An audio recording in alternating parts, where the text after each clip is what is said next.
Hey guys, welcome back to my YouTube channel. അപ്പം ഇന്നൊരു travel വ്ളോഗാണ് കേട്ടോ. അപ്പോൾ താത്തയും മക്കളും ചെന്നൈയിലേക്ക് പോവാണ് കേട്ടോ. അപ്പോൾ അവർക്ക് ട്രെയിൻ ബുക്ക് ചെയ്തിട്ടുള്ളത് മൈസൂരിൽ നിന്നാണ്. അപ്പോൾ അവരെ കൊണ്ടുവിടാൻ വേണ്ടിയിട്ട് നമ്മൾ മൈസൂർ വരെ പോവാണ് കേട്ടോ. അപ്പോൾ രാവിലെ ഒരു 7 മണിക്ക് നമ്മൾ വീട്ടിൽ നിന്ന് ഇറങ്ങി കേട്ടോ. നമുക്ക് ഫോറസ്റ്റ് കിടക്കുന്നതിന് മുമ്പ് ബ്രേക്ക്ഫാസ്റ്റ് കഴിക്കണം എന്നുള്ള ഒരു ലക്ഷ്യമുണ്ടായിരുന്നു. അങ്ങനെ പിന്നെ നമ്മൾ അതിന് തൊട്ട് മുമ്പായിട്ടുള്ള ഒരു ഷോപ്പിൽ നിർത്തി ചായയൊക്കെ കുടിച്ച് അങ്ങനെ വീണ്ടും യാത്ര തുടർന്നു കേട്ടോ. അങ്ങനെ പിന്നെ നമ്മൾ ഫോറസ്റ്റ് കയറിയപ്പോൾ നമുക്ക് വല്ല മൃഗങ്ങളെയും കാണുന്നുള്ളൊരു പ്രതീക്ഷ ഉണ്ടായിരുന്നു. പക്ഷെ നമ്മൾ ആകെ കുരങ്ങിനെ മാത്രമേ കണ്ടുള്ളൂ, വേറെ ഒന്നും കണ്ടില്ല കേട്ടോ. ചിലപ്പോൾ അത് രാവിലെ ആയതുകൊണ്ടായിരിക്കും. മക്കളൊക്കെ ഭയങ്കര എക്സൈറ്റ്മെന്റ് ആയിരുന്നു മൃഗങ്ങളെ കാണാൻ, പക്ഷെ ഒന്നിനെയും കണ്ടില്ല. പിന്നെ നമ്മൾ ഗുണ്ടിൽപേട്ട എത്തി വണ്ടിയിൽ എണ്ണയൊക്കെ അടിച്ചിട്ട് നമ്മൾ വീണ്ടും നമ്മൾ യാത്ര തുടർന്നു കേട്ടോ.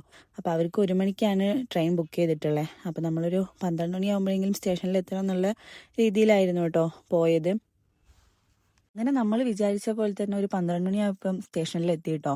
പിന്നെ നേരെ പോയി പ്ലാറ്റ്ഫോം ടിക്കറ്റ് എടുക്കാൻ വേണ്ടി പോയിട്ടോ. അപ്പം ഞാനും ഇതുവരെ ട്രെയിനിൽ കയറിയിട്ടില്ല, പക്ഷെ അടുത്തുനിന്ന് കണ്ടിട്ടുണ്ട് കേട്ടോ. മെട്രോയിലൊക്കെ കയറിയിട്ടുണ്ടെന്നുണ്ടെങ്കിലും ഇപ്പൊ മോള് ഇതുവരെ അടുത്തുനിന്ന് പോലും കണ്ടിട്ടില്ലേ. അപ്പൊ അവള് ഭയങ്കര എക്സൈറ്റ്മെന്റ് ആയിരുന്നു ഒന്ന് കാണാൻ വേണ്ടിയിട്ട് കേട്ടോ. അങ്ങനെ പിന്നെ അവൾക്ക് അതിൽ കയറണം എന്നൊക്കെ പറഞ്ഞു. അപ്പൊ ഞങ്ങള് ജസ്റ്റ് ഒന്ന് കയറ്റി കേട്ടോ. കയറ്റി കഴിഞ്ഞപ്പോൾ അവൾക്കൊരു പേടി. അങ്ങനെ പിന്നെ വീണ്ടും ഇറക്കിപ്പിച്ചു. അപ്പൊ കുറേ ട്രെയിൻ കണ്ടപ്പോൾ അവള് ഇത് ട്രെയിൻ സ്റ്റേഷൻ കുറെ ട്രെയിൻ ഇങ്ങനെ പറഞ്ഞുകൊണ്ടിരിക്കുന്നുണ്ടായിരുന്നു കേട്ടോ.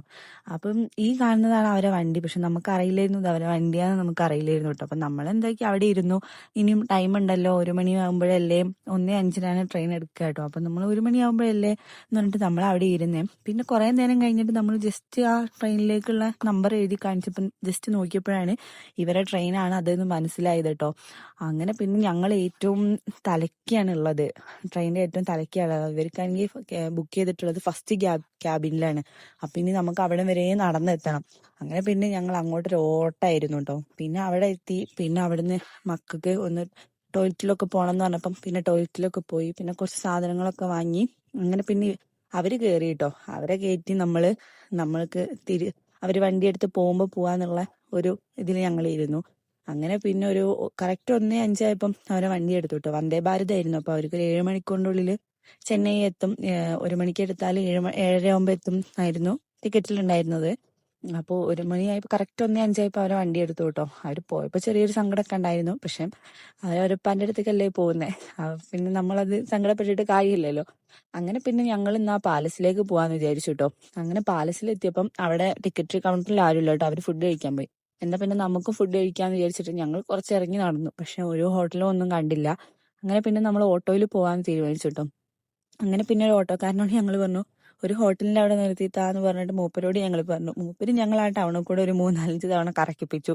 എന്നിട്ട് 3 ഹോട്ടൽ കാണിച്ചു തന്നു. 3 ഹോട്ടലിൽ മൂപ്പര് പറഞ്ഞു ഇത് ഹോട്ടലാണെന്ന് പറഞ്ഞിട്ട് മൂപ്പരനെ നിർത്താണ്ട് പോവുക ഞങ്ങൾ പറയുന്നതിന് മുമ്പ് കേട്ടോ. അങ്ങനെ പിന്നെ ഏതോ ഒരു ഹോട്ടലിൽ കൊണ്ടുപോയി നിർത്തി. നമ്മളവിടെ ചിക്കൻ ബിരിയാണിയാണ് കേട്ടോ പറഞ്ഞത്. പക്ഷെ ആ ബിരിയാണി ഒന്നിനും പറ്റില്ലായിരുന്നു കേട്ടോ. ഞാൻ ഒട്ടും കഴിച്ചില്ല.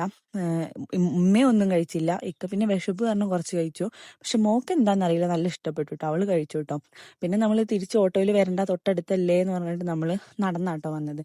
പിന്നെ പാലസിൽ കയറി. അപ്പൊ ഉമ്മ ആദ്യമായിട്ടാട്ടോ കാണുന്നു. ഉമ്മ ഇതുവരെ കണ്ടിട്ടുണ്ടായിരുന്നില്ല. ഞാൻ 2 തവണ പോയിട്ടുണ്ടെന്നുണ്ടെങ്കിലും ഞാനും അതിന്റെ ഉള്ളൊന്നും മുഴുവൻ ശരിക്കും കണ്ടിട്ടില്ല. നമ്മൾ ജസ്റ്റ് പോവും, അതിന്റെ ഉള്ളിൽ കൂടെ ഇറങ്ങി വരും, അത്രേ ഉണ്ടായിരുന്നുള്ളൂ കേട്ടോ. അപ്പൊ ഉമ്മാന്റെ കൂടെ പോയപ്പോഴാണ് അതിന്റെ ഉള്ളിൽ എന്താ ഉള്ളതെന്നും എല്ലാ കാര്യങ്ങളും ശ്രദ്ധിച്ചിട്ടോ. ഇത്രയും കാലം ആ ചിത്രങ്ങളൊക്കെ ജസ്റ്റ് ഒരു നോട്ടം നോക്കി പോയിട്ടേ ഉണ്ടായിരുന്നുള്ളൂ. അപ്പൊ ഉമ്മാന്റെ കൂടെ പോയപ്പോഴാണ് മെല്ലെ അതെല്ലാം വായിച്ചാട്ടോ പോയത്. അപ്പോഴാണ് എനിക്ക് മനസ്സിലായത് വരച്ച ചിത്രമാണ് എന്നുള്ളത് കേട്ടോ. അങ്ങനെ പിന്നെ ഞങ്ങൾ അതെല്ലാം കണ്ട് പിന്നെ എന്തോ അവിടെ ഒരു പൂജ നടക്കുന്ന ദസറ ആയതുകൊണ്ടാണോ എന്നറിയില്ല, പൂജയൊക്കെ നടത്തിയതിന്റെ ഇത് കണ്ടു കേട്ടോ. പിന്നെ തുറക്കാത്ത റൂമുകളൊക്കെ തുറന്നിട്ടുണ്ടായിരുന്നു. ചിലപ്പോൾ ദസറേന്റെ ഭാഗമായിട്ടായിരിക്കും. പിന്നെ അത്യാവശ്യം നല്ല തിരക്കും ഉണ്ടായിരുന്നു കേട്ടോ. ഈ ചിത്രങ്ങളൊക്കെ ഇപ്പോഴാണ് ഞാനൊക്കെ ഒന്ന് ശ്രദ്ധിക്കുന്നത് കേട്ടോ. ആരാന്നുള്ളതൊക്കെ വായിച്ചു നോക്കുന്നതും അങ്ങനെ എല്ലാം ഇപ്പോഴാണ് കേട്ടോ. നമ്മൾ ഇതുവരെ ഞാൻ ശ്രദ്ധിച്ചിട്ടില്ല. മറ്റേത് ഇങ്ങനെ പോവും, അപ്പുറത്തു കൂടെ ഇറങ്ങി വരും, ഒരു തിരക്കിൽ ഇങ്ങനെ ഓളത്തിൽ ഇങ്ങനെ പോവും, അപ്പുറത്തു കൂടെ ഇറങ്ങി വരും, അങ്ങനെയായിരുന്നു കേട്ടോ. പിന്നെ നമ്മൾ ഫുഡൊക്കെ കഴിച്ച് കയറിയതും കൊണ്ട് വലിയ മടുപ്പൊന്നും ഉണ്ടായിരുന്നില്ല. പക്ഷെ ചൂട് നമ്മൾ ഇവിടുത്തെ അത്ര ചൂട് എനിക്ക് തോന്നിയില്ല കേട്ടോ. എന്താണെന്നറിയില്ല, അവിടെ ചെറിയ മഴക്കാറൊക്കെ ഉണ്ടായിരുന്നു. ഇനിയിപ്പോൾ അതുകൊണ്ടാണോ എന്നും അറിയില്ല കേട്ടോ. പിന്നെ നല്ല തിരക്കായിരുന്നേ. പിന്നെ അവിടെ കുറച്ച് ഒരാള് വേറൊരാൾക്ക് ഇതൊക്കെ എന്തൊക്കെയാന്നൊക്കെ ഇങ്ങനെ പറഞ്ഞു കൊടുക്കുന്നുണ്ടായിരുന്നു കേട്ടോ. അപ്പൊ നമ്മളും കുറച്ചു നേരം അതൊക്കെ കേട്ട് നിന്നു, എന്താണെന്ന് അറിയാൻ വേണ്ടിയിട്ട്. അപ്പം നമ്മളും കുറച്ചു നേരം കേട്ടുകൊണ്ട് നിന്നു കേട്ടോ. പിന്നെ ടൗൺ മുഴുവനും ദസറേന്റെ അലങ്കാരങ്ങൾ ഇപ്പോഴേ തുടങ്ങിയിട്ടുണ്ടായിരുന്നു കേട്ടോ. 1 മാസം മുമ്പ് തുടങ്ങുന്നതാണല്ലോ അവർ പറയുന്നത്. അപ്പം ഫുള്ള് ലൈറ്റും കാര്യങ്ങളൊക്കെ ഞങ്ങൾ വരുമ്പോൾ ഇങ്ങനെ പിടിപ്പിക്കുന്നുണ്ടായിരുന്നു കേട്ടോ, നല്ല ലൈറ്റും കാര്യങ്ങളും. അപ്പം പിന്നെ അതൊക്കെ കണ്ടിട്ട് പിന്നെ നമ്മൾ നേരെ തിരിച്ചു വരാമെന്ന് വിചാരിച്ചു കേട്ടോ. സൂവിലൊന്നും പോകണ്ട, നമുക്ക് നേരെ തിരിച്ചു വരാമെന്ന് വെച്ചു. അങ്ങനെ പിന്നെ മാർക്കറ്റിൽ പോകണുണ്ടായിരുന്നു, നമുക്ക് ഡ്രസ്സും കുറച്ച് കാര്യങ്ങളൊക്കെ എടുക്കാമെന്ന് വിചാരിച്ചിട്ട്. അങ്ങനെ അതിൻ്റെ ഉള്ളിൽ കയറിയപ്പോഴേക്കും നമ്മൾ മടുത്തു പോയിട്ടോ, നടക്കാനൊന്നും വെയ്യാണ്ടായി. അങ്ങനെ പിന്നെ നമ്മൾ ഉള്ളിലേക്കൊന്നും പോയില്ല. ഫസ്റ്റ് തന്നെ കാണുന്നിടത്ത് നിന്നിട്ട് കുറച്ച് ഡ്രസ്സും കാര്യങ്ങളൊക്കെ വാങ്ങിയിട്ട് വന്നു കേട്ടോ. മോക്ക് കുറച്ച് ഡ്രസ്സും ഇക്കാക്ക് പിന്നെ എന്തൊക്കെയോ അല്ലറ ചില്ലറ സാധനങ്ങളൊക്കെ വാങ്ങിയിട്ട് നമ്മൾ പോന്നു കേട്ടോ. അപ്പൊ അവര് ചെന്നൈ എത്തിയാലും നമ്മൾ വീട് എത്തില്ല എന്ന് ഉമ്മ ഇങ്ങനെ പറഞ്ഞുകൊണ്ടിരിക്കുന്നുണ്ടായിരുന്നു കേട്ടോ, കാരണം നമ്മൾ അത്രയും ടൈം എടുത്തിട്ടുണ്ടായിരുന്നു. അങ്ങനെ പിന്നെ നമ്മൾ തിരിച്ചു വരുമ്പോൾ കുറച്ച് പച്ചക്കറിയൊക്കെ വാങ്ങണം എന്ന് വിചാരിച്ചു. അങ്ങനെ കേട്ടോ, ഞാൻ പിന്നെ വണ്ടിയിൽ കയറിയ പാടെ അങ്ങ് ഉറങ്ങിപ്പോയി. ഭയങ്കര ക്ഷീണം ഉണ്ടായിരുന്നു, എന്താണെന്നറിയില്ല കേട്ടോ. അങ്ങനെ പിന്നെ ഞാൻ ഉറങ്ങിപ്പോയി കേട്ടോ. പിന്നെ ഗുണ്ടിൽപേട്ട എത്തിയപ്പം പച്ചക്കറി വാങ്ങാൻ വേണ്ടിയിട്ട് എഴുന്നേറ്റതാട്ടോ. അങ്ങനെ പിന്നെ പച്ചക്കറിയൊക്കെ വാങ്ങി നമ്മളൊരു 7 മണിയായപ്പോൾ വീട്ടിലെത്തിയിട്ടോ. അപ്പം അത്രേ ഉള്ളൂ. Okay, bye.